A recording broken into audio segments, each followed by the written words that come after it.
Yeah, and I think this, as Nick says, this shows the naivety of the government. Angela Rayner in particular, I mean, she was picked because she's terrible. Keir Starmer was like, I need somebody there who's so dismal that even when everybody wants to get rid of me, they won't because they can see who's going to...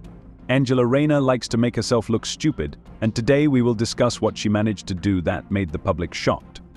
Of course, this will not only be about the scandal of insulting the investor's company. We're starting to watch.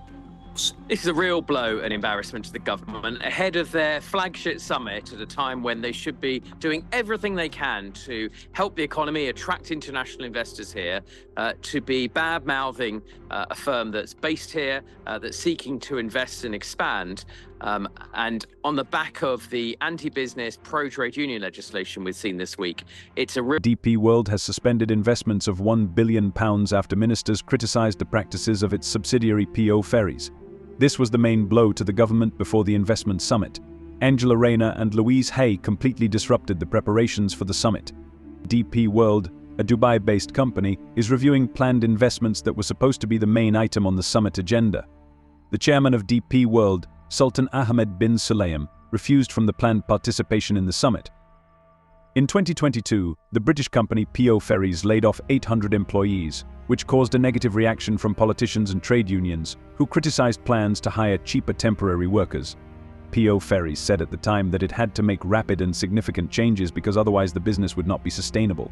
The pirate. Well, it doesn't matter why they did it, does it? It's their decision. They've got their own business sense, and here's Labour coming in and criticising them for running their business the way they want to, Nick. You could say that. I would love to have heard the argument, though, with Rayner just they're unscrupulous, as you just said, and then Starmer going, "You've cost us $1 billion." It sounds like Dr. Evil. Anyway, she's not necessarily wrong, though, is she? I mean, when this scandal hit, when they just suddenly sacked 800 employees and replaced them with cheap overseas staff, everyone was saying the same thing, so she's not necessarily wrong. Despite the fact that Starmer's intervention apparently saved the deal, these two psychotic women trumpeted the new legislation in protest against the sailors, criticizing PO Ferries as a rogue operator.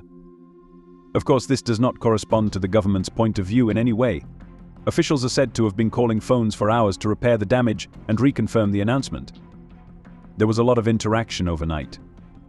While assurances were given that the government did not support the boycott of PO Ferries, DP World has announced that it will continue to work. The company also announced that its chairman Sultan Ahmed bin Sulayem will attend the summit. It is painful to watch how £1 billion and thousands of jobs are almost disappearing because of stupid comments, because at such a pace there will be little left of the economy. Yeah, and I think this, as Nick says, this shows the naivety of the government. Angela Rayner in particular, I mean, she was picked because she's terrible. Keir Starmer was like, I need somebody there who's so dismal that even when everybody wants to get rid of me, they won't because they can see who's going to replace me. Yeah. So is this what you want? And you just point to her. And Labour are just doing this sort of Venezuelan speed run. We're gonna collapse harder than Argentina. Initially, I took a liking to Angela Rayner. She took care of her mother from an early age. She became a mother herself at 16, a member of parliament at 34, and a grandmother at 37. Only a fool wouldn't admit that she worked very hard to become a politician. I also liked the fact that she asked the scribes from the House of Commons not to correct her speech, leaving sometimes incorrect grammatical errors in it. Rayner always acted quickly, brushing aside any scandal she might get into. Since Rayner became Deputy Prime Minister, accusations have been raining down on her. Her shabby behavior after her triumphant assumption of office was a shock. Now, even with her taxpayer-funded personal photographer, she seems like a parody of a corrupt conservative grandee. I wouldn't be surprised if Lord Ali gave her a house.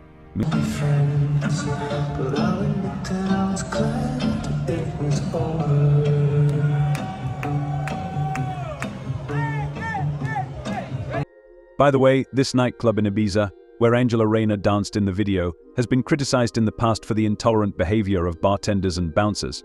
She protested against discrimination and was photographed dancing at 4 a.m. the same day. I'm already beginning to doubt her sincerity. The establishment, where a bottle of water costs €14, a bottle of beer costs €17, and a gin and tonic costs €50, received 2.5 points, and more than half of the reviews called it terrible and bad. Treating your workforce fairly and being a business giant is not an either-or. The co-op is proving that you can do both.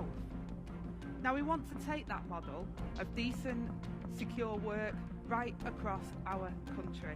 Because let's be clear, working people have had to wait too long. Rayner hired a photographer for £68,000 to enhance her image. If she really wants to boost her credibility among voters, here are some tips. You don't have to accept gifts, including clothes and a trip to New York to a penthouse for £2.5 million, and then claim that you needed these bonuses because you are from the working class. Don't allow yourself to dance in a club in Ibiza on a day when your party leader makes dark statements that can be reduced to the phrase "we are all doomed," and at the same time look like you are having a great time. Don't try to explain it by saying that you like dancing because you are from the working class. Do not spend $48,000 on the purchase of municipal housing, and do not try to circumvent the rules to make quick money. The chatter about working class women may have gotten her this far, but now the whole country is sick to death of it. Try to behave a little more decently. But I'm afraid that as far as Rayner is concerned, maybe this is going too far. Look at what we can do when we come together.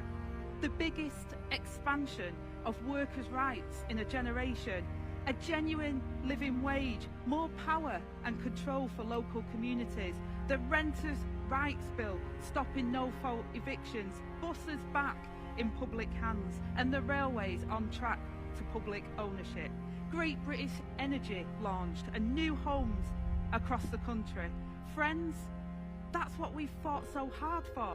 Rayner said the government would aim for 370,000 new homes to be built annually, as opposed to the current target of 300,000 homes. Home builders and investors have long complained that planning laws prevent them from building, and local communities often delay the consideration of projects and challenge them in court. Polls show that people are opposed to construction throughout the territory, and Labour has proposed a new category of grey belt. These are lower quality sites located next to buildings or roads. The government is also trying to simplify the construction of key infrastructure, including onshore wind and solar projects. But would you like to take this opportunity perhaps to apologise to the 14,000 people in Ashton-under-Lyne who voted for a Tory and the Tory scum that you describe, by suggesting, and now you're suggesting, that somehow their choice, they made a choice to be racist, homophobic and scummy. Yeah, let me be clear, I am not saying that anyone who voted for the Conservatives are racist, scummy and homophobic. Angela Rayner did support her description of Conservatives. Amid tensions with Starmer over the party's proposed rule changes, she refused to apologise for her remarks, which were made at a reception at the Labour conference the day before. But she allegedly justified her comments by saying that they were made in street language.